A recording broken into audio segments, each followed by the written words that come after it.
Hello everyone, आज अपन national income चालू करेंगे। इकोनॉमिक्स का सेकंड चैप्टर है। फर्स्ट चैप्टर इकोनॉमिक्स का ऑलरेडी अपलोड हो चुका है और थर्ड चैप्टर भी ऑलरेडी अपलोड हो चुका है। ये हमारा इकोनॉमिक्स का सेकंड चैप्टर है जिसका नाम है नेशनल इनकम। क्या नाम है? National income. इसके नाम से क्या निकल रहा है? किसी नेशन की इनकम कितनी है, कोई नेशन कितना अर्न करता है। तो नेशनल इनकम का मतलब क्या निकल रहा है? It is the income of a nation. अब सबसे पहले मेरी बात सुनो कि नेशनल इनकम ज़रूरी क्यों है। नेशनल इनकम ज़रूरी क्यों है? जैसे एक इंडिविजुअल है ए, वो पिछले साल उसने 10 करोड़ कमाए और ए ने इस साल 15 करोड़ कमाए।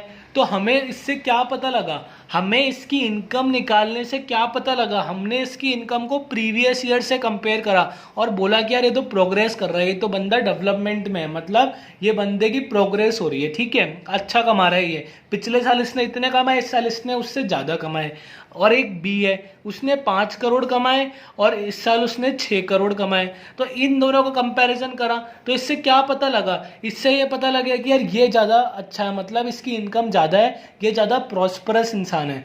तो हमें इनकम से क्या पता लगता है? अगर अपन इंडिविजुअल की इनकम भी निकाले और उसका कंपैरिजन करें तो हमें उससे बहुत चीज़ें पता लगती है। हमें पता लगता है कि वो कहाँ स्टैंड कर रहा है। वैसे ही कोई नेशनल इनकम निकालने से हमें नेशन की प्रोग्रेस के बारे में पता लगता है। हमें ये पता लगता है कि नेशन का स्टैंड कर रहा है। हम उसकी इनकम को पिछले साल से कंपेयर करते हैं कि पिछले साल इसने 5 करोड़ कमाए थे, इस साल इसने 10 करोड़ कमाए। तो ये नेशन हमारा प्रोग्रेस में है, ये नेशन की ग्रोथ हो रही है, ये नेशन का डेवलपमेंट हो रहा है। तो अल्टीमेटली नेशनल इनकम का मतलब क्या हुआ? नेशनल इनकम का मतलब ये है कि नेशन की इनकम, इसको निकालते क्यों है? क्योंकि हम इससे कंपैरिजन कर सके, क्योंकि अपन प्रीवियस ईयर से कंपैरिजन कर सके, हम ईयर से कंपैरिजन कर सके, इसलिए अपन नेशनल इनकम निकालते हैं कंपैरिजन के लिए। क्यों कंपैरिजन करेंगे? क्योंकि ये एक इंडिकेटर है इकोनॉमिक ग्रोथ का। हमें पता लगता है कि वो नेशन डेवलप हो रहा है या उसका डिक्लाइन हो रहा है, उस नेशन का क्या सीन है, उस नेशन का बाकी अदर नेशंस के साथ देखा जाए तो क्या स्टैंड है, कौन सी पोजीशन पे आता है। तो ये सारी चीज़ें हमें नेशनल इनकम निकालने से पता लगती है। इतनी बात समझ में आ गई कि नेशनल इनकम है क्या चीज़ और नेशनल इनकम निकालने से हमें क्या होता है। नेशनल इनकम को नेशनल आउटपुट भी बोलते हैं और नेशनल डिविडेंड भी बोलते हैं। नेशनल इनकम को नेशनल आउटपुट भी बोलते हैं और नेशनल डिविडेंड भी बोलते हैं। ठीक है, अब ये देखो, सबसे पहले नेशनल इनकम निकालने का तरीका क्या है लेमैन लैंग्वेज में? सर ये तो बहुत इजी है। हमारी कंट्री की पॉपुलेशन कितनी है? 130 करोड़ है। हम सब लोगों के घर जाके उनसे पूछेंगे कि आप अपनी इनकम बताओ, आप अपनी इनकम बताओ, आप अपनी इनकम बताओ, आप अपनी इनकम बताओ। और इन सब लोगों की इनकम को ऐड करके, इन सब लोगों की इनकम को ऐड करके हम बता देंगे कि इस इंडिया की नेशनल इनकम ये है, इंडिया की नेशनल इनकम ये है। क्या क्या करा अपन ने? सब लोगों के घर गए, इंडिविजुअली उनसे इनकम पूछी और उसको ऐड करके बोल दिया कि इंडिया की नेशनल इनकम ये है। पेपर में अच्छा लगता है ये मेथड, प्रैक्टिकली पॉसिबल नहीं है। प्रैक्टिकली पॉसिबल नहीं है। पेपर पे बहुत अच्छा लग रहा है, बहुत इजी लग रहा है, पर प्रैक्टिकली ये मेथड पॉसिबल नहीं है। तो इसका ऑल्टरनेटिव क्या है? इसका ऑल्टरनेटिव हमारे जो बड़े बड़े इकोनॉमिस्ट है उन्होंने क्या निकाला? उन्होंने ये निकाला कि किसी नेशन में प्रोडक्शन हो रहा है, चीज़ें बन रही है, सारी चीज़ें बन रही है, राशन वाशन, मतलब हर चीज़ का प्रोडक्शन हो रहा है। तो लोग उसको खरीदेंगे, लोग उसको खरीदेंगे, लोग उसको खरीदेंगे। और खरीदने से क्या होगी? इनकम जनरेट होगी। खरीदने से क्या होगी? इनकम जनरेट होगी। तो अगर हम किसी कंट्री का प्रोडक्शन निकाल ले, अगर हम किसी कंट्री का प्रोडक्शन निकाल ले तो हम उस कंट्री की नेशनल इनकम बता सकते हैं। क्यों बता सकते हैं? क्योंकि जितना कंट्री में प्रोडक्शन होगा, किसका प्रोडक्शन होगा? गुड्स एंड सर्विसेज का। जितना कंट्री में गुड्स एंड सर्विसेज का प्रोडक्शन होगा वो कंज्यूम होगा, और कंज्यूम करने से क्या होगा? इनकम जनरेट होगी, वैल्यू जनरेट होगी। तो अल्टीमेटली हम नेशनल इनकम निकालने की तरफ पहुंच रहे हैं। हमारी अप्रोच इस बार क्या है? टोटल प्रोडक्शन निकाल लो, टोटल प्रोडक्शन निकाल लो। ठीक है, अब ये चीज़ एक बार इसमें देखो, सबसे पहले नेशनल इनकम क्या होती है ये अपन ने सब कुछ पढ़ लिया। उसके बाद अब अपन स्टार्ट कर रहे हैं नेशनल इनकम निकालना। मॉड्यूल में methods to calculate national income पहले दे रखा है और ये कॉन्सेप्ट बाद में दे रखा है। हम ये कॉन्सेप्ट को पहले पढ़ रहे हैं, फिर अपन methods to calculate national income को भी पढ़ेंगे। सबसे पहले अपन नेशनल इनकम समझे तो सही कि मतलब क्या चीज़ है, किस टर्म को अपन नेशनल इनकम बोलते हैं। तो देखो, सबसे पहले वही बात लिखी है कि 130 करोड़ के इंडिविजुअली घर घर जाके उनसे इनकम पूछना तो प्रैक्टिकली पॉसिबल नहीं है। तो अपन ने ऑल्टरनेटिव सोचा। ऑल्टरनेटिव अपन ने क्या सोचा, in order to avoid the above situation we can calculate the total goods and services produced in the country.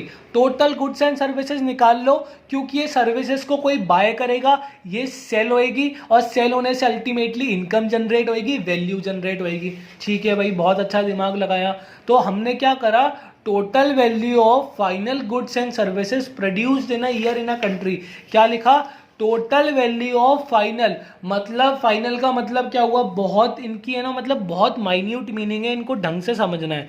अपन ने सारी चीज़ें डिस्कस कर ली, तो अब हम कहाँ पर पहुँचे, अब हम यहाँ पर पहुँचे कि टोटल वैल्यू सारी जितनी फाइनल गुड्स एंड सर्विसेज की निकालनी है। यार एक गाड़ी बन रही है, उसकी कितनी स्टेज होती है कि उसको हमने सबसे पहले उसके टायर लगाए, फिर अपन ने इंजन लगाया। तो हमें सारी इंटरमीडिएटरी गुड्स की वैल्यू नहीं लेनी, हमें फाइनल गाड़ी कितने में बिक रही है, हम गाड़ी कितने में बिक रही है, हमें फाइनल गुड्स एंड सर्विसेज की वैल्यू लेनी है। कितने साल की लेनी है, अरे सर नेशनल इनकम हर साल कैलकुलेट करते हैं तो एक साल की लेनी है। ऐसा नहीं कि इंडिपेंडेंस से लेके आज तक 70 साल 75 ईयर्स तक की हर चीज़ कैलकुलेट कर लो, ऐसा नहीं होता। हर साल की नेशनल इनकम निकालते हैं जिससे कि अपन उसका कंपैरिजन कर सके। तो total value of final goods and services produced in a country in a year, और कंट्री की बात करनी है। अगर अपन इंडिया की बात कर रहे हैं तो इंडिया का प्रोडक्शन की बात करेंगे, हम चाइना के प्रोडक्शन की बात नहीं करेंगे। हम इंडिया के अंदर जो final goods and services produce हो रही है एक साल के अंदर, उसको अपन निकाल लेंगे, उसको अपन कैलकुलेट कर लेंगे। तो सर क्या ये नेशनल इनकम आ गई? नहीं, ये होता है, इसका नाम है ग्रॉस डोमेस्टिक प्रोडक्ट। इसका नाम क्या है? Gross domestic product. और ये नेशनल इनकम नहीं है, ये नेशनल इनकम नहीं है, ये अप्रोच है नेशनल इनकम निकालने की। इसमें अभी अपन को सेवरल एडजस्टमेंट करने पड़ेंगे। इस जीडीपी के अंदर अपन को सेवरल एडजस्टमेंट करने पड़ेंगे, तब जाके ये किसी नेशन की नेशनल इनकम बनेगी, तब जाके ये किसी नेशन की नेशनल इनकम बनेगी। इतना दिमाग अभी मत लगाओ। अभी सबसे पहले ये जो आधा पेजेस की बात समझो। नेशनल इनकम अपन निकालने चले, अपन ने सोचा कि यार अपन ऐसे कर लेते, सब लोगों के घर जाके पूछते हैं, पर ये चीज़ें प्रैक्टिकली पॉसिबल नहीं थी। फिर हमने क्या सोचा, अगर अपन प्रोडक्शन निकाल ले, एक नेशन में कितना प्रोडक्शन हो रहा है, तो हम नेशनल इनकम निकाल सकते हैं, ये हमने सोचा। फिर हमने इसको अप्लाई करा। अप्लाई कैसे करा? सबसे पहली बात, final goods and services final होना चाहिए। यार ऐसा थोड़ी है, गाड़ी बन रही है उसका निकाल लिया कितना प्रोडक्शन हुआ, फिर गाड़ी का कुछ और एडिशन हुआ उसकी निकाल लिया, ऐसा नहीं होता। फाइनल निकालना है, मतलब इंटरमीडिएटरी गुड्स को कंसीडर नहीं करेंगे, इंटरमीडिएटरी गुड्स को कंसीडर नहीं करेंगे। फाइनल निकालना है, एक साल के अंदर निकालना है और कंट्री के अंदर निकालना है। इंडिया की बात कर रहे हो तो इंडिया के अंदर का जितना प्रोडक्शन हो रहा है उसको कैलकुलेट करना है। ठीक है, तो ग्रॉस डोमेस्टिक प्रोडक्ट क्या हो गया, इसका नाम जीडीपी का फुल फॉर्म क्या होता है? Gross domestic product. और जीडीपी का मतलब क्या हुआ? It is the total value of final goods and services produced in a year in a country is known as GDP, is known as GDP. क्या ये नेशनल इनकम है? Sir ये national income अभी नहीं है, क्योंकि इस जीडीपी के अंदर सेवरल प्लस माइनस करने पड़ेंगे, तब जाके ये नेशनल इनकम बनेगी। इसमें अभी काफ़ी सारी एडजस्टमेंट करनी पड़ेगी, तब जाके ये नेशनल इनकम बनेगी। तो सर एडजस्टमेंट क्या करनी पड़ेगी, अभी अपन देख लेते हैं।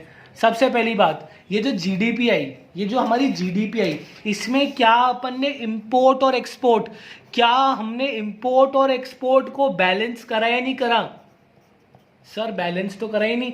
इसमें अपन ने इंपोर्ट और एक्सपोर्ट को इसमें बैलेंस करना पड़ेगा। इंपोर्ट और एक्सपोर्ट का मतलब समझो, जो चीज़ का यहाँ प्रोडक्शन हुआ है, जो चीज़ का यहाँ प्रोडक्शन हुआ है, इंडिया में प्रोडक्शन हुआ है, हमने उसको चाइना भेज दिया, हमने उसको चाइना भेज दिया। चाइना ले लो, अमेरिका ले लो, कुछ भी ले लो, जापान ले लो, हमने उसको जापान बेचकर जापान बेच दिया। तो उससे क्या हुआ, ये क्या है, हमारा एक्सपोर्ट है। इसको अपन को ऐड करना है। इस चीज को अपन ने करा ही नहीं, क्योंकि ये तो प्रोडक्शन तो इंडिया में हुआ, पर कहाँ सेल हो रहा है, ये कहाँ बिक रहा है, ये चाइना में बिक रहा है, ये जापान में ये प्रोडक्ट्स बिक रहे हैं। इसका अपन को एडजस्टमेंट करना है। कुछ चीजें बाहर से आ रही है, कुछ चीजें चाइना जापान से आ रही है, कुछ चीजें चाइना जापान से आ रही है और इंडिया में सेल हो रही है, और इंडिया में सेल हो रही है। प्रोडक्शन तो कहाँ का है, यहाँ का है, पर सेल कहाँ हो रही है, इंडिया में हो रही है। तो ये जो इंपोर्ट है इसको माइनस करना है, इंपोर्ट को माइनस करना है, एक्सपोर्ट को ऐड करना है। समझ रहे हो, जो हमारी जीडीपी आई उसमें सारी चीजें हो रखी है। जीडीपी में भी सेवरल एडजस्टमेंट करने हैं अगर अपन को नेशनल इनकम तक पहुंचना है। तो जो इंडिया का एक्सपोर्ट है, जो इंडिया प्रोड्यूस करके बाहर बेच रही है, उसको इस जीडीपी के अंदर ऐड करना है। और जो इंडिया इंपोर्ट कर रही है, दूसरी कंट्रीज से इंडिया मंगा रही है, उसको अपन को माइनस करना है। ये तो गुड्स का केस हो गया। ये किसका केस हो गया, गुड्स का। वैसे ही सर्विसेज जो इंडिया के लोग फॉरेन कंट्री में सर्विसेज दे रहे हैं, जो इंडिया के लोग फॉरेन कंट्री में सर्विसेज दे रहे हैं, उसको अपन को ऐड करना है। और जो बाहर के लोग इंडिया में सर्विसेज देकर पैसे ले रहे हैं और बाहर लेके जा रहे हैं, उसको सब्ट्रैक्ट करना है, उसको सब्ट्रैक्ट करना है। तब जाके हम एक और स्टेप फर्दर मूव करेंगे नेशनल इनकम निकालने में। कौन सी अप्रोच अपन ने लिए, जीडीपी से अपन एक तरफ से चालू कर रहे हैं और सेवरल एडजस्टमेंट कर रहे हैं, जिससे कि हम नेशनल इनकम निकालें। तो देखो, काफ़ी सारे गुड्स होते हैं जो अपन बाहर एक्सपोर्ट करते हैं, प्रोड्यूस होते हैं इंडिया में, सेल होते हैं बाहर, तो उसको अपन को जीडीपी में ऐड करना है। काफ़ी सारे गुड्स होते हैं जो बाहर से इंडिया आते हैं, उसको अपन को सब्ट्रैक्ट करना है। काफ़ी सारी सर्विसेज होती है, काफ़ी सारे एनआरआई लोग होते हैं जो बाहर सर्विसेज दे रहे हैं, उनकी सर्विसेज को ऐड करना है। और जो काफ़ी सारे लोग हैं जो इंडिया के अंदर सर्विसेज दे रहे हैं, फॉरेन लोग, और पैसा बाहर लेके जा रहे हैं, उसको अपन को सब्ट्रैक्ट करना है। ये एडजस्टमेंट अपन कर लेंगे तो अपन एक और स्टेप फर्दर मूव करेंगे। इन एडजस्टमेंट के बाद अपन एक और स्टेप फर्दर मूव करेंगे। तो अब ये एडजस्टमेंट देखो, ये एडजस्टमेंट कैसे हुआ। जीडीपी के अंदर अपन ने एक्सपोर्ट को प्लस कर दिया, जीडीपी में अपन ने एक्सपोर्ट को प्लस करा, इंपोर्ट को माइनस करा, रिसीप्ट को प्लस करा, पेमेंट को माइनस करा। ये जो सर्विसेज बाहर लोग दे रहे हैं, हमारे इंडिया के एनआरआई लोग, इसको अपन क्या बोलेंगे, रिसीप्ट्स बोलेंगे। और जो बाहर के लोग इंडिया में सर्विसेज देकर पैसे बाहर लेके जा रहे हैं, उसको अपन पेमेंट बोलेंगे। अपन उनको पे कर रहे हैं, पेमेंट हो रहा है, ठीक है। तो ये सारी चीज़ का अपन एडजस्टमेंट कर लेंगे। इन सारी चीज़ों का अपन जीडीपी के अंदर एडजस्टमेंट कर लेंगे। तो एक्सपोर्ट को क्या बोलते हैं, एक्सपोर्ट को अपन एक्स से डिनोट करते हैं, इंपोर्ट को अपन एम से डिनोट करते हैं, और रिसीप्ट और पेमेंट का तो सिंपल है ही, इंपोर्ट और एक्सपोर्ट देख लेना, ये अपन एक्स और एम से डिनोट करते हैं। ये सारी एडजस्टमेंट के बाद इसको अपन क्या बोलते हैं, जो अपन ने एडजस्टमेंट करी है ना, इसको अपन बोलते हैं नेट इनकम फ्रॉम अब्रॉड। इसको अपन क्या बोलते हैं, नीफा। इसको अपन क्या बोलते हैं, net income from abroad. Net income from abroad को जब अपन जीडीपी में एडजस्ट कर लेंगे तो हमारी ग्रॉस नेशनल प्रोडक्ट आता है, हमारा ग्रॉस नेशनल प्रोडक्ट आता है। समझ में आ रही है मेरी बात। जीडीपी के अंदर हमने नेट इनकम फ्रॉम अब्रॉड का एडजस्टमेंट कर लिया, तो उससे हमें क्या मिला, उससे अपन को जीएनपी मिला, जिसका मतलब क्या है, जिसका मतलब ग्रॉस नेशनल प्रोडक्ट है। सबसे पहले क्या था देखो, ग्रॉस डोमेस्टिक प्रोडक्ट था। डोमेस्टिक का मतलब क्या हुआ, हमने अपने आप को नेशन को देखा, हमने सिर्फ अपने नेशन को देखा, अपन ने इसमें कोई एडजस्टमेंट नहीं करे, इसलिए यह है ग्रॉस डोमेस्टिक प्रोडक्ट। जब इसमें अपन नीफा का एडजस्टमेंट कर देंगे, अपन इसमें आउटपुट और इनपुट, जो हमारा एक्सपोर्ट और इंपोर्ट हो रहा है, उसका जब अपन एडजस्टमेंट कर देंगे तो ये क्या बन जाएगा, ये हमारा ग्रॉस नेशनल प्रोडक्ट बन जाएगा। ये हमारा ग्रॉस नेशनल प्रोडक्ट बन जाएगा। क्या हो गया, ये नेशनल हो गया। डोमेस्टिक से क्या हो गया, नेशनल हो गया। डोमेस्टिक का मतलब तो क्या हुआ, एक तरीके से इंडिया हुआ, और नेशनल का मतलब क्या हुआ, हाँ, हमने हमारा इंपोर्ट और एक्सपोर्ट जो हम दूसरे नेशन से करते हैं उसको अपन ने एडजस्ट कर लिया और अल्टीमेटली ये क्या हो गया, ग्रॉस नेशनल प्रोडक्ट हो गया। अल्टीमेटली क्या हो गया, ये ग्रॉस नेशनल प्रोडक्ट हो गया। सर क्या नेशनल इनकम आ गई, क्या नेशनल इनकम आ गई? नहीं, ये भी नेशनल इनकम नहीं है, इसमें और एडजस्टमेंट होएंगे। सर कितने एडजस्टमेंट होएंगे अभी देखते जाओ। ये सारे फॉर्मूला इस ट्रिक से याद भी हो जाएंगे और हमें नेशनल इनकम का मतलब भी समझ में आ जाएगा क्या होता है। ठीक है, तो ये भी नेशनल इनकम नहीं है, ये भी नेशनल इनकम नहीं है। हमने सबसे पहले ग्रॉस डोमेस्टिक प्रोडक्ट देखा, फिर अपन ने जीएनपी देखा। अब अपन इसमें फर्दर एडजस्टमेंट करेंगे, अब अपन इसमें फर्दर एडजस्टमेंट करेंगे। सबसे पहली बात, मेरी बात सुनो, हमने इसके अंदर डेप्रीसिएशन को करा। डेप्रीसिएशन का क्या सीन है वो अपन ने चेक करा। देखो जितने भी एसेट्स है, जितने भी प्रॉपर्टी है, जितने भी हमारे एसेट्स होते हैं उनका डेप्रीसिएशन होता है, हर साल उनका डेप्रीसिएशन होता है। तो इसमें डेप्रीसिएशन का एडजस्टमेंट भी करना पड़ेगा। जो डेप्रीसिएशन हो रहा है उसको सब्ट्रैक्ट भी करना पड़ेगा। डेप्रीसिएशन तो हमेशा प्राइस को कम करता है ना, डेप्रीसिएशन से तो हमेशा प्राइस कम होती है। तो ये जो एसेट्स है उनमें डेप्रीसिएशन भी हो रहा है, उसको अपन को सब्ट्रैक्ट करना पड़ेगा, उसको अपन को सब्ट्रैक्ट करना पड़ेगा। तो देखो सबसे पहली बात, अगर सब्ट्रैक्ट करेंगे तो अपन कहां पर पहुंचेंगे, नेट पर। अभी मैं बताता हूं, देखो ग्रॉस में से अभी अपन क्या है, ये ग्रॉस है, अभी ग्रॉस है, इसमें डेप्रीसिएशन को माइनस कर देंगे। डेप्रीसिएशन हमेशा माइनस होता है तो पता ही होगा, डेप्रीसिएशन हमेशा प्राइस में डिक्रीज होता है। तो ग्रॉस में अपन डेप्रीसिएशन को माइनस कर देंगे तो अपन नेट पर पहुंच जाएंगे, अपन नेट पर पहुंच जाएंगे। देखो मैं नेक्स्ट पेज पर बताता हूं और ढंग से बताता हूं, एक मिनट रुको। देखो सबसे पहले हमने देखा ग्रॉस डोमेस्टिक प्रोडक्ट, ठीक है। इसमें हमने इंपोर्ट एक्सपोर्ट का एडजस्टमेंट करा, इसमें अपन ने नीफा का एडजस्टमेंट करा, जो भी प्लस करना है प्लस करा, जो भी माइनस करना है माइनस करा। तो ये क्या बना, ये बना ग्रॉस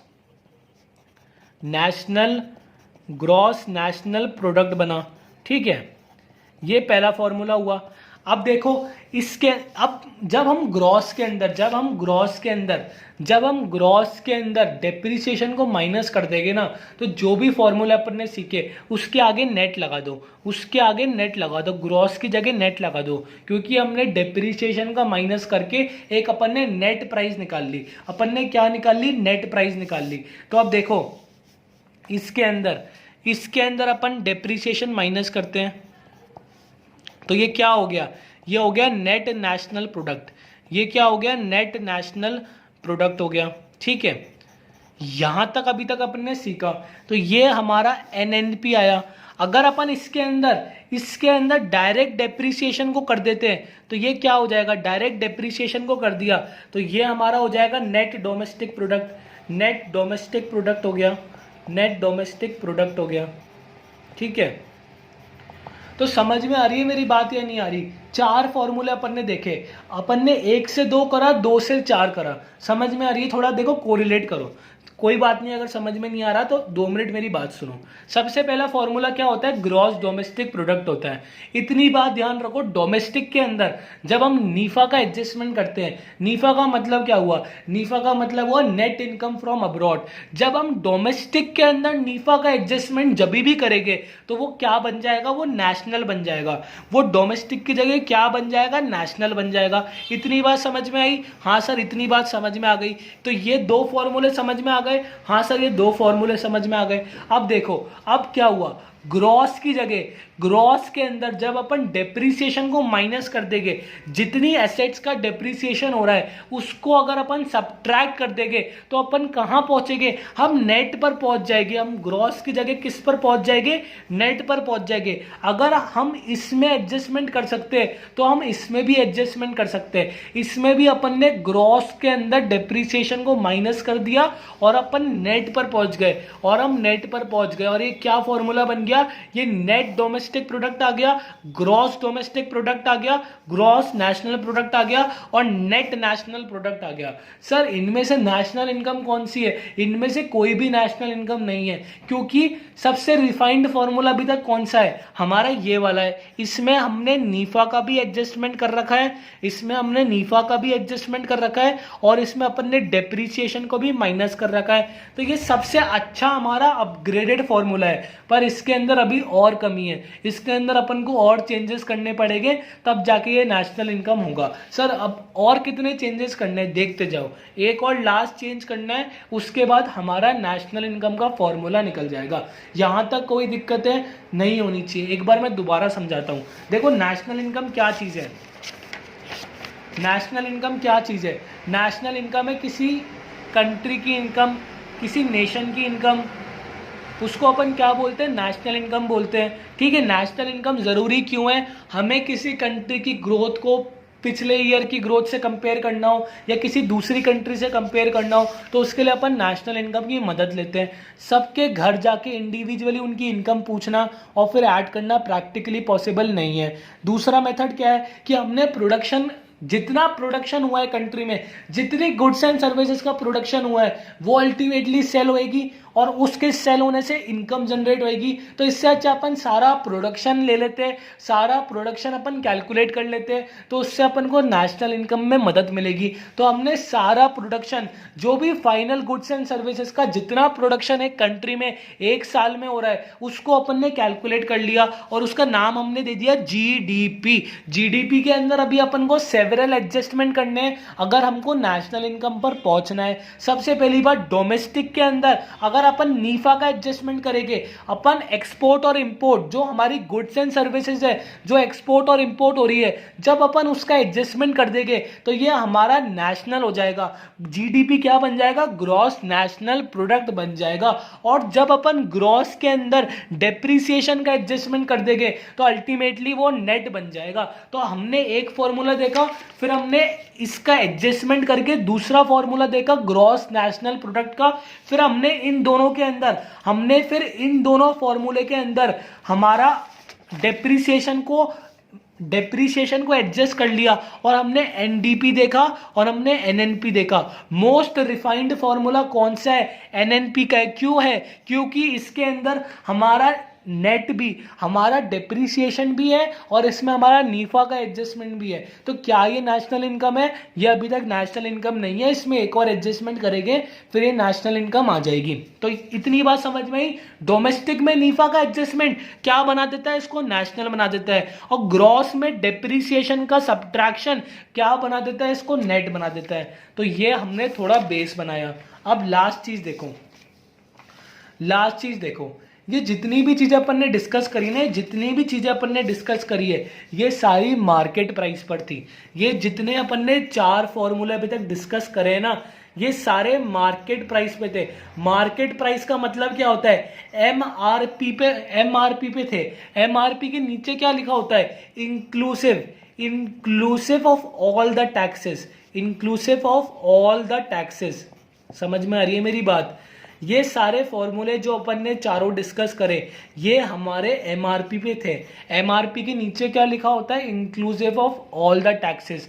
तो अगर अपन इसमें टैक्स को माइनस कर दे, इन चारों फॉर्मूले में अगर हम टैक्स को माइनस कर दे, तो हमारी जो रिफाइंड फॉर्मूला है वो हमारा नेशनल इनकम बन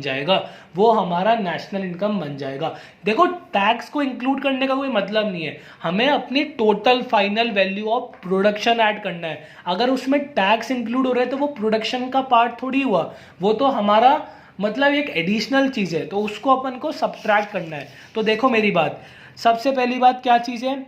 all the concepts are at market value till now. जो अपन ने चारों चीजें डिस्कस करी है, gross domestic product, gross national product, net domestic product और नेट नेशनल प्रोडक्ट, ये सारी चीजें हमारी मार्केट वैल्यू पर है। अगर अपन इसमें से टैक्स को सब्ट्रैक्ट कर दे, जितने भी टैक्स है अगर अपन उसको सब्ट्रैक्ट कर दे, तो अपन कॉस्ट प्राइस पे पहुंचेंगे या कॉस्ट प्राइस को अपन फैक्टर कॉस्ट पहुंचेंगे। अपन किस पर पहुंचेंगे? फैक्टर कॉस्ट पे पहुंचेंगे या कॉस्ट प्राइस पर पहुंचेंगे। ठीक है, और देखो मेरी बात, ये सारी चीज़ें हो गई, ये सारी चीज़ें हो गई। और इसमें सब्सिडी ऐड कर दो, और इसमें क्या ऐड कर दो, सब्सिडी ऐड कर दो। देखो थोड़ा बोरिंग लेक्चर हो सकता है, थोड़ा कॉपरेट करो, चीज़ें क्रिस्टल क्लियर हो जाएगी, चीज़ें क्रिस्टल क्लियर हो जाएगी। और इसमें क्या ऐड कर दो, सब्सिडी को ऐड कर दो। अभी मैं बताता हूँ कैसे। टू गेट 4 फॉर्मूलाज, अब देखो जो 4 फॉर्मूला हमारे पहले एमआरपी पर थे, हमें उनको कॉस्ट प्राइस या फिर फैक्टर कॉस्ट पे लाने के लिए क्या करना है, जितने इनडायरेक्ट टैक्सेस है आईडीटी, वो सारे अपन को सब्ट्रैक्ट करने हैं, और अपन को सब्सिडी ऐड करनी है, और अपन को सब्सिडी जो गवर्नमेंट पैसा दे रही है, जो गवर्नमेंट पैसा दे रही है उसको अपन को ऐड करना है। ये दोनों एडजस्टमेंट के बाद अपन कहां पहुंचेंगे, अपन पहुंचेंगे फैक्टर कॉस्ट पे, अपन पहुंचेंगे फैक्टर कॉस्ट पे।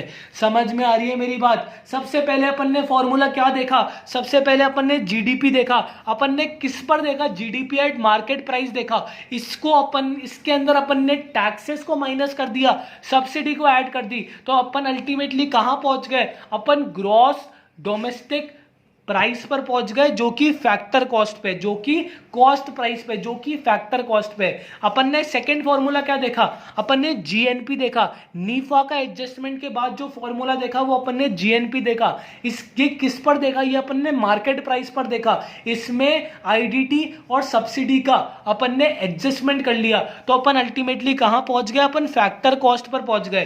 फिर अपन ने एनडीपी देखा, एनडीपी क्या हुआ, एनडीपी हमारा हुआ नेट डोमेस्टिक प्राइस। इसमें अपन ने डेप्रीसिएशन का, इसमें अपन ने डेप्रीसिएशन का एडजस्टमेंट करा, अपन एनडीपी पर पहुंचे। इसमें हमने दोनों टैक्सेस का, टैक्सेस और सब्सिडी का एडजस्टमेंट कर दिया, तो अपन कहां पहुंचे, अपन net domestic product at factor cost पर पहुंचे। और जो हमारा लास्ट में रिफाइंड फॉर्मूला था, जिसमें हमने सारे एडजस्टमेंट कर रखे थे, हमने नीफा का भी एडजस्टमेंट कर रखा था और हमने डेप्रीसिएशन का भी एडजस्टमेंट कर रहा था, पर ये किस पर था, ये मार्केट प्राइस पर था। जब हमने इसके अंदर इनकम टैक्स का और सब्सिडी का एडजस्टमेंट करा, तो अल्टीमेटली ये फॉर्मूला किस पर आया, ये फॉर्मूला फैक्टर कॉस्ट पे आया, और यही हमारी नेशनल इनकम है, यही हमारी नेशनल इनकम है। फाइनली इतनी देर बाद हमको जो चीज की तलाश थी कि नेशनल इनकम क्या होती है, national income is nothing, it is net national product at factor cost, it is net national product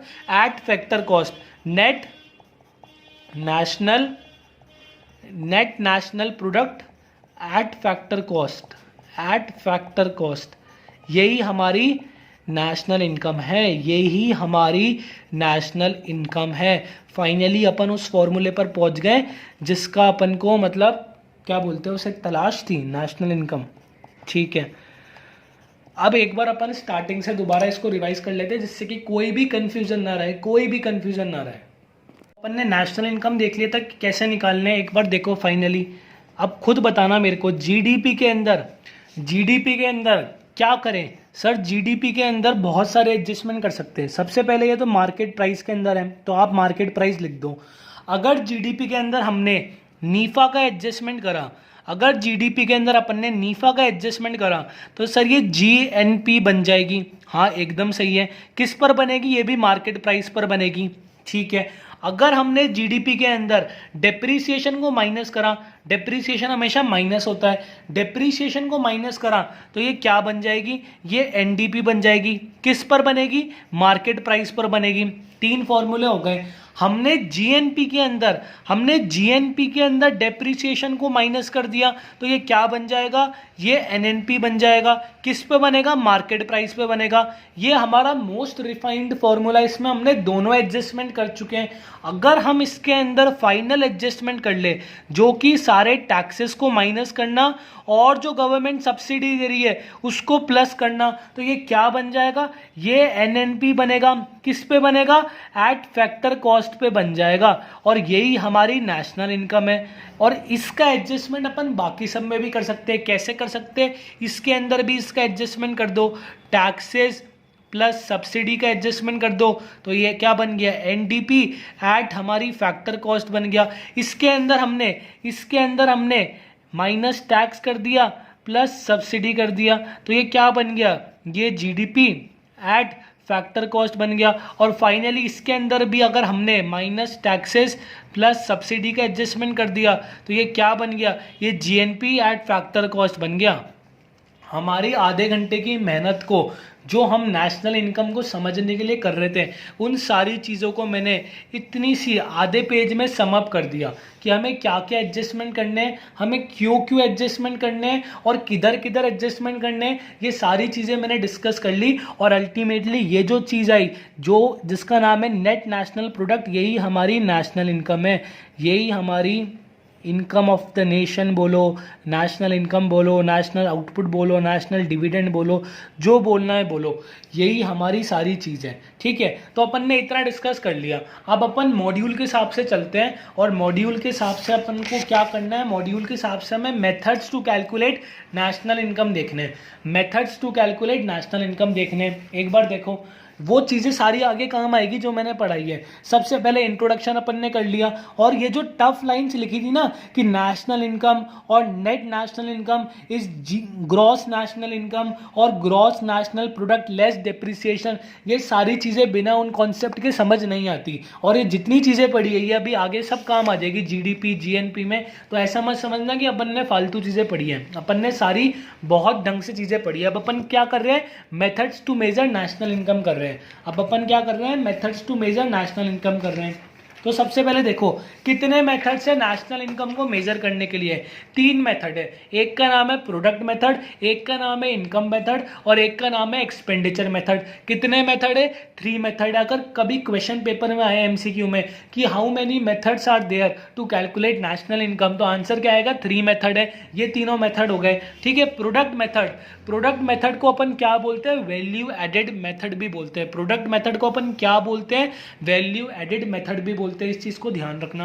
ठीक है, अब प्रोडक्ट मेथड होता क्या है, जो अभी अपन ने अप्रोच देखी नेशनल इनकम को कैलकुलेट करने की, उसको अपन प्रोडक्ट मेथड ही बोलते हैं। जिस अप्रोच से अभी अपन ने नेशनल इनकम को कैलकुलेट करा उसको अपन क्या बोलते हैं, उसको अपन प्रोडक्ट मेथड ही बोलते हैं। सर इसमें क्या करते हैं, अरे जो भी अपन ने करा वही तो करते हैं कि जितना प्रोडक्शन हुआ, जो भी final goods and services country के अंदर एक साल में जितनों का प्रोडक्शन हुआ, उन सबको अपन ऐड कर देंगे, उन सबको अपन क्या कर देंगे, ऐड कर देंगे। The product approach measuring national income involves adding up the value of all the final goods and services produced in a country during the year. ठीक है, तो ये प्रोडक्ट मेथड अपन ऑलरेडी डिस्कस कर चुके हैं। All the production from all the sectors such as agriculture, transport, defence, जितने sectors होते हैं उन्होंने जितना प्रोड्यूस करा, जितने फाइनल गुड्स एंड सर्विसेज का प्रोडक्शन करा, उतने मतलब उस साल के अंदर उन सबको अपन ऐड कर देंगे इस वाले मेथड के अंदर। अब इसके प्रिकॉशंस क्या है, इसके कुछ प्रिकॉशंस है वो अपन देख लेते हैं। ये ध्यान रखना, ये सारे डायरेक्ट अपने एमसीक्यू में आ सकते हैं। सबसे पहली बात, डबल काउंटिंग। यार कभी भी कोई चीज अपन ऐड करते हैं ना, गलती से क्या होता है, डबल काउंटिंग होने के चांस होते हैं कि अपन ने 2 बार उस चीज को ऐड कर दी। तो इस मेथड के अंदर क्या डबल काउंटिंग होने के चांसेस है, इस मेथड में डबल काउंटिंग होने के चांसेस है। तो वो प्रिकॉशन के तौर पे क्या लिखा हुआ है, अवॉइड डबल काउंटिंग। ठीक है, हम अवॉइड कर लेंगे। We should take value of goods produced in current year only. अरे ऐसा कभी कभार क्या होता है कि मैंने देखो लास्ट ईयर 2019 में मैंने 100 गुड्स का प्रोडक्शन करा, उसमें 80 तो सेल हो गई और 20 अभी भी बच गई, 20 मेरे पास स्टॉक में बच गई।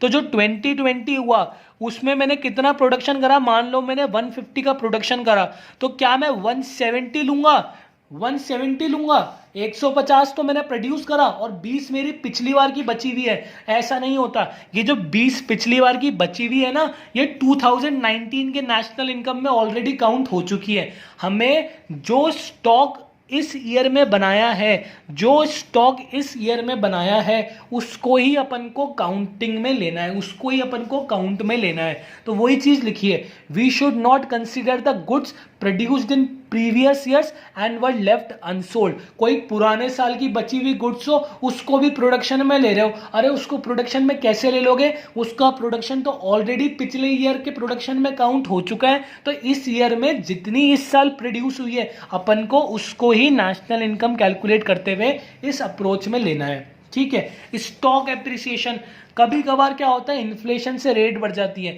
मान लो इस पेंसिल की रेट 40 है, एक मंथ बाद 50 हो गई, तो जो इसका स्टॉक एप्रिसिएशन हुआ उसको अपन को काउंट नहीं लेना, अपन को ये 40 को ही काउंट में लेना है, क्योंकि ये प्राइस किसकी वजह से बढ़ी, ये प्राइस इन्फ्लेशन की वजह से बढ़ी या अदर इकोनॉमिक फैक्टर्स की वजह से बढ़ी। तो अपन को स्टॉक एप्रिसिएशन नहीं लेना, अपन को जो प्रोडक्शन की प्राइस है उसको ही लेना है। स्टॉक एप्रिसिएशन का मतलब क्या हुआ, sometimes the value increases due to inflation और other economic factors, that thing must also be deducted, हमें उसको काउंटिंग में नहीं लेना। ठीक है, अब देखो ये एक और चीज है, production of goods for self consumption should be counted. कभी कभार क्या होता है, फार्मर्स के केस में उन्होंने 100 kg राइस प्रोड्यूस करा, 100 kg राइस प्रोड्यूस करा, तो ये क्या करते हैं, 20 kg राइस खुद के सेल्फ कंजम्पशन के लिए रख लेते हैं कि हम पूरे साल में इतना कंजम्पशन करेंगे, सेल्फ कंजम्पशन के लिए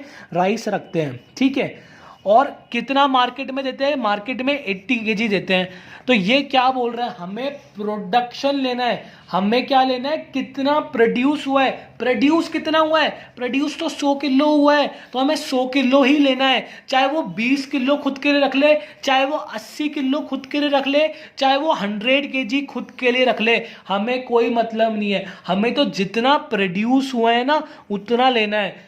हमें इससे कोई मतलब नहीं है कि वो सेल्फ कंजम्पशन के लिए कितना रखें, हमें तो टोटल प्रोडक्शन लेना है इस मेथड में। इतनी बात समझ में आ रही है, कोई दिक्कत नहीं आनी चाहिए। इसी बात पे वीडियो को लाइक कर देना और कमेंट करो तो कमेंट भी कर देना। तो देखो इस मेथड में क्या दे रखा है, इस मेथड में हमें कितनी मेथड है, 3 मेथड है। सबसे पहला मेथड क्या है, प्रोडक्ट मेथड है।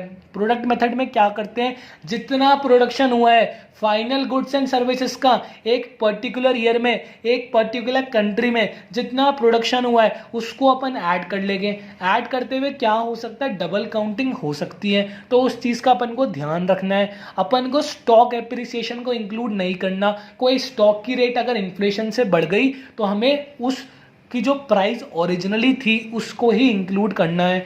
हमें गुड्स एंड सर्विसेज जो इस साल प्रोड्यूस हुए हैं उसको ही इंक्लूड करना है। ऐसा नहीं कि पुराने साल के गुड्स एंड सर्विसेज बचे हुए हैं उसको अपन इंक्लूड कर रहे हैं। और हमें टोटल प्रोडक्शन को इंक्लूड करना है। हमें ये मतलब ही नहीं है कि वो बंदा कितना सेल्फ कंजप्शन के लिए रखे, हमें उससे मतलब है कि टोटल उसने प्रोड्यूस कितना करा है, चाहे वो सारा फिर सेल्फ कंजप्शन के लिए रख ले, हमें इससे कोई मतलब नहीं है। हमें तो टोटल प्रोडक्शन लेना है। तो प्रोडक्ट मेथड अपन ऑलरेडी डिस्कस कर चुके हैं। ये सारे मेथड इतने ईजी है, मतलब इनमें कुछ भी नहीं है। ठीक है, क्योंकि अपना बेस बहुत स्ट्रांग हो गया। अगर बेस स्ट्रांग नहीं होता तो ये सारी चीजें करने में बहुत दिक्कत आती। ठीक है, अब अपन नेक्स्ट मेथड में करते हैं। नेक्स्ट मेथड क्या है, एक्सपेंडिचर मेथड। क्या नाम है, एक्सपेंडिचर मेथड।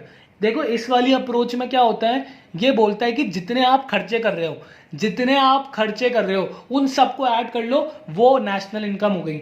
सबसे पहले वाले अप्रोच में क्या था, जितना अपन प्रोड्यूस कर रहे हैं उन सबको अपन ऐड कर ले तो वो हमारी नेशनल इनकम हो गई। इस मेथड में क्या है, जितना अपन एक्सपेंडिचर कर रहे हैं, जितना अपन खर्चा कर रहे हैं, जितना अपन चीज़ों को खरीद रहे हैं उन सारी चीज़ों को अपन ऐड कर ले तो वो हमारी नेशनल इनकम को निकालने में मदद करेगी, वो हमारी नेशनल इनकम को निकालने में मदद करेगी। हमारी सेकंड अप्रोच है। अब देखो खर्चे 3 टाइप के होते हैं, एक होता है कंजम्पशन एक्सपेंडिचर, एक होता है इन्वेस्टमेंट एक्सपेंडिचर और एक होता है गवर्नमेंट एक्सपेंडिचर। कितने टाइप के खर्चे होते हैं, 3 टाइप के खर्चे होते हैं। एक होता है कंजम्पशन एक्सपेंडिचर, एक होता है इन्वेस्टमेंट एक्सपेंडिचर, एक होता है गवर्नमेंट एक्सपेंडिचर।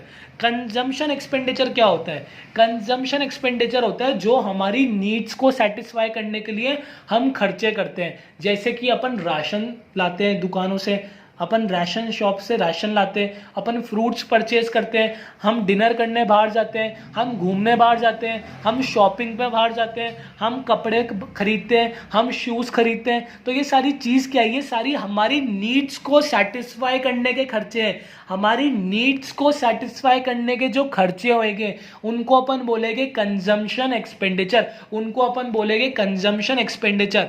और देखो ये तो हमारा एक टाइप का खर्चा हो गया।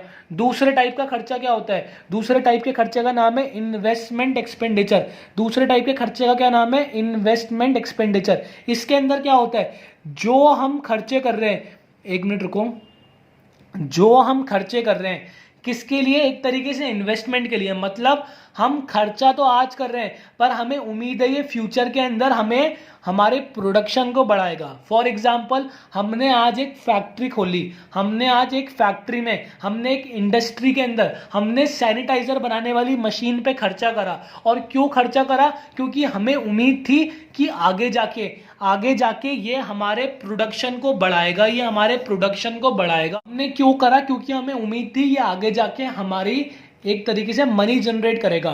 तो देखो, खर्चे तीन टाइप के होते हैं। जो हमारी नीड्स को सेटिस्फाई करने के खर्चे, उसको अपन बोलेंगे कंजम्पशन एक्सपेंडिचर। जो इन्वेस्टमेंट के तौर पे हो, कि हम किसी चीज में इन्वेस्ट कर रहे हैं जिससे कि आगे जाके वो हमारे प्रोडक्शन को इंक्रीज करेगी, आगे जाके वो हमारे प्रोडक्शन को इंक्रीज करेगी। मैंने सैनिटाइजर बनाने वाली मशीन खरीदी। क्यों खरीदी? क्योंकि मेरे को उम्मीद थी कि ये जो इन्वेस्टमेंट मैं कर रहा हूं, ये आगे जाके मेरे प्रोडक्शन को जो मनी जनरेट करेगा, ये मनी जनरेट करेगा, अल्टीमेटली मेरे प्रोडक्शन को इंक्रीज करेगा। तो उस टाइप के खर्चे को अपन क्या बोलते हैं? इन्वेस्टमेंट एक्सपेंडिचर बोलते हैं। Purchase of something in order to further increase the production. हमने आज मशीनरी सेटअप करी, हमने आज फैक्ट्री सेटअप करी, क्या सोच के सेटअप करी? कि फ्यूचर में ये हमें और पैसे जनरेट करेगा, फ्यूचर में हमें और मनी जनरेट करेगा। तो ये सारे खर्चों को अपन क्या बोलते हैं? इन्वेस्टमेंट करना। किसी फ्यूचर चीज में अपन इन्वेस्ट कर रहे हैं। तो सबसे पहला हो गया कंजम्पशन एक्सपेंडिचर, दूसरा हो गया इन्वेस्टमेंट एक्सपेंडिचर, और तीसरा खर्चा क्या होगा? जो गवर्नमेंट करती है, जो गवर्नमेंट खर्चे करती है उससे अपन बोलते हैं गवर्नमेंट एक्सपेंडिचर। गवर्नमेंट बहुत खर्चे करती है, गवर्नमेंट कंजम्पशन एक्सपेंडिचर पे भी खर्चा करती है और गवर्नमेंट इन्वेस्टमेंट एक्सपेंडिचर पे भी खर्चा करती है। कैसे? गवर्नमेंट अपन खर्चा करती है लॉ एंड ऑर्डर मेंटेन करने के लिए, नेसेसरी सर्विसेज देने के लिए। तो सारे जो नेसेसरी या एसेंशियल चीजों पे खर्चे है उससे अपन बोलेंगे कंजम्पशन एक्सपेंडिचर। और जो रोड्स के लिए रेलवे ट्रैक्स बना रहे, एयरपोर्ट्स बना रही है, क्यों बना रही है? गवर्नमेंट को उम्मीद है अगर यहां पर एयरपोर्ट बनेगा तो इस रीजन का डेवलपमेंट होगा। यहां पर रोड्स बनेगी, हमारी बॉर्डर एरिया में रोड्स बनेगी तो हमारे बॉर्डर एरिया और सिक्योर होएंगे। तो ये सारी चीजें क्या है? इन्वेस्टमेंट एक्सपेंडिचर है। गवर्नमेंट भी बहुत खर्चे करती है। तो देखो, खर्चे वाला जो मेथड है, जो एक्सपेंडिचर मेथड है, जिसमें अपन को बोला गया है कि सारे खर्चों को ऐड कर लो।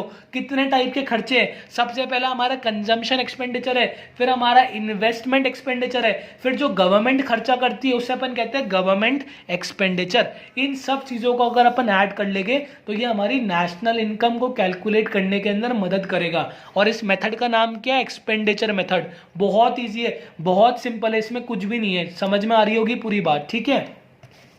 अब देखो, इसका फॉर्मूला क्या निकला? इसका फॉर्मूला निकला consumption expenditure plus income expenditure plus investment expenditure plus government expenditure, और जो हमारा एक्सपोर्ट और इंपोर्ट है उनको अपन ने एडजस्ट कर दिया। तो अल्टीमेटली ये हमारा एक्सपेंडिचर मेथड आ गया। अल्टीमेटली ये हमारा एक्सपेंडिचर मेथड आ गया। अब एक चीज का ध्यान रखो, जो गवर्नमेंट के खर्चे हैं, गवर्नमेंट के सारे खर्चों को इंक्लूड कर लो, सारे खर्चों को, गवर्नमेंट के सारे खर्चों को इंक्लूड कर लो, पर एक चीज को इंक्लूड मत करो, जो ट्रांसफर ऑफ पेमेंट है।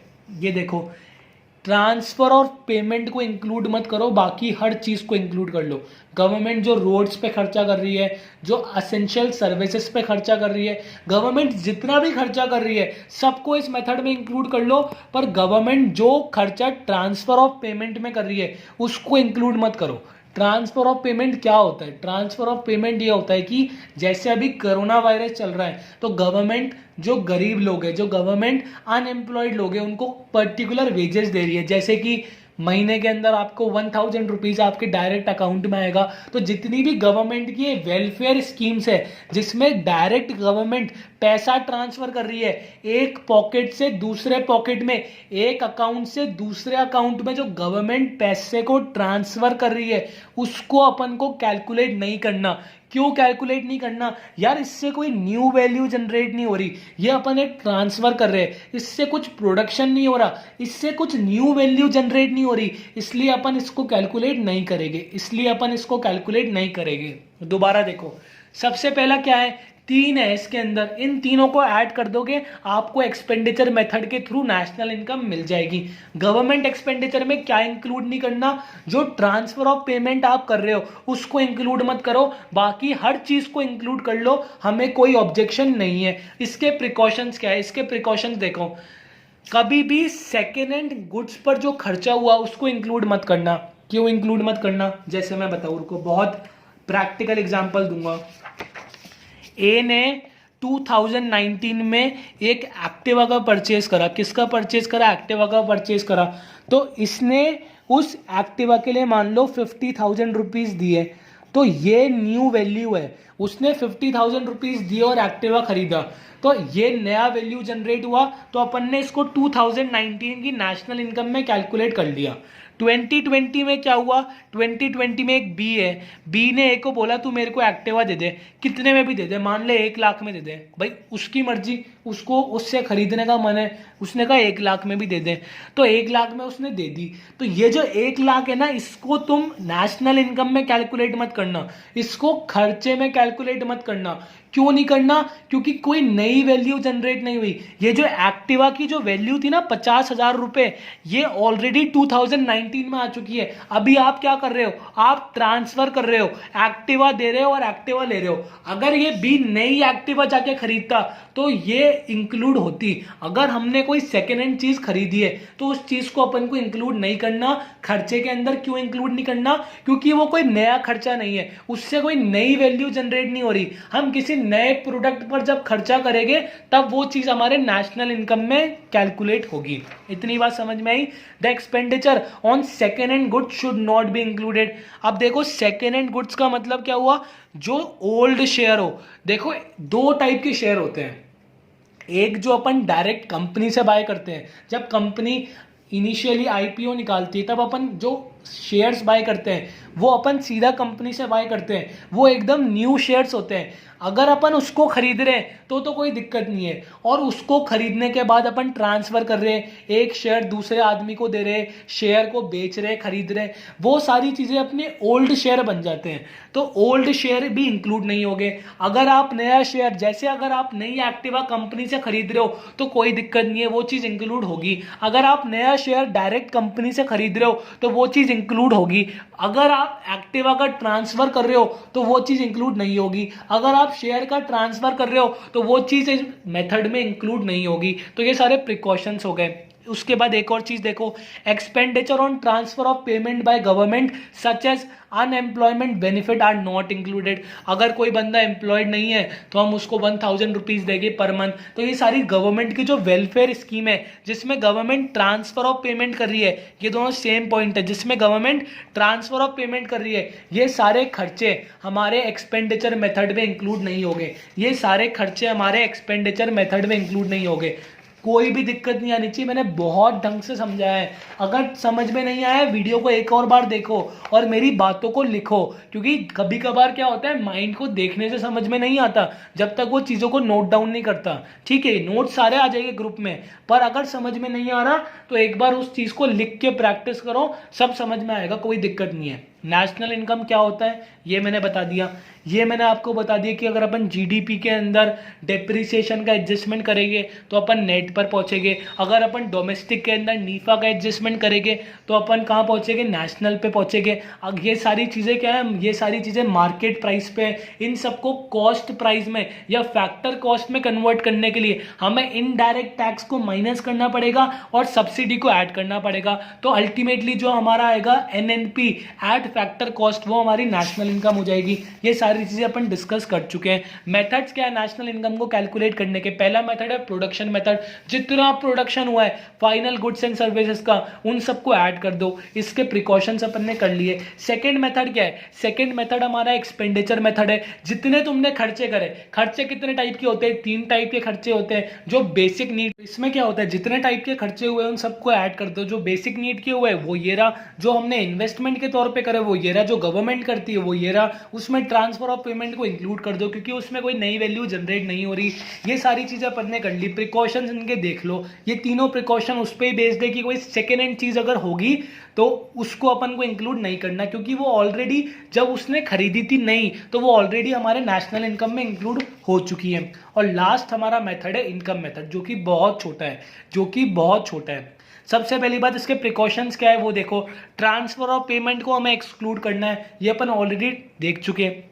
जो हमने इलीगल मनी जनरेट करा है उसको अपन को एक्सक्लूड करना है। इलीगल मनी की कोई एंट्री नहीं है, कोई वैल्यू जनरेट नहीं हो रही उससे, तो इसलिए अपन को उसको एक्सक्लूड करना है। अनपेड सर्विसेज, फ्री सर्विसेज को अपन को एक्सक्लूड करना है। और जो भी मनी जनरेट हुआ है, जो भी मनी जनरेट हुआ है शेयर और बॉन्ड से, उनको अपन को एक्सक्लूड करना है इनकम मेथड में। इनकम मेथड में क्या होता है, जितने तुम्हें इसमें क्या होता है, सारी चीजें ऐड कर दो, सारे इनकम टाइप जो इनकम से रिलेटेड चीजें हैं ना उन सबको ऐड कर दो, तो हमें नेशनल इनकम मिल जाएगी। जैसे जितने वेजेस है, सम ऑफ ऑल द वेजेस, जो तुम सैलरी ले रहे हो, सैलरी दे रहे हो, उन सबको ऐड कर दो। जो रेंट ले रहे हो, रेंट दे रहे हो, उन सारी चीज़ों को ऐड कर दो। जो इंटरेस्ट ले रहे हो, दे रहे हो, उन सब चीज़ों को ऐड कर दो। और जो प्रॉफिट हो रहा है उन सबको ऐड कर दो। इन चारों चीज़ों को ऐड करने से हमें इनकम मेथड से हमें नेशनल इनकम मिलेगी। In this method we add on the 4 categories of payment. जो भी हमारी 4 कैटेगरी पेमेंट की, उनको अपन ऐड कर देंगे तो हमें इनकम मेथड से नेशनल इनकम मिल जाएगी। और ये इसके कुछ प्रिकॉशंस हो गए। तो अपन ने नेशनल इनकम का पार्ट 1 अपन यहाँ कंप्लीट करते हैं, और मेरे हिसाब से पार्ट 2 में चैप्टर कंप्लीट हो जाएगा। छोटा सा चैप्टर है, ज़्यादा बड़ा नहीं है, पर जो कॉन्सेप्ट मैंने आज बताया उन सबको रिवाइज करते रहना, वरना भूल जाओगे।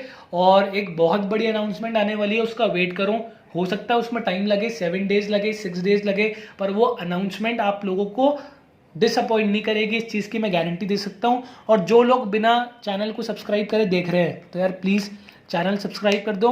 वीडियो अच्छी लगी लाइक करना, और कोई डाउट हो तो मेरे से पूछना, कोई दिक्कत नहीं है। नीचे मेरा व्हाट्सअप नंबर दे रखा है, व्हाट्सअप करो। नए हो तो ग्रुप ज्वाइन करो, उसके अंदर सारे नोट्स अपने आते हैं। ठीक है, थैंक यू वेरी मच।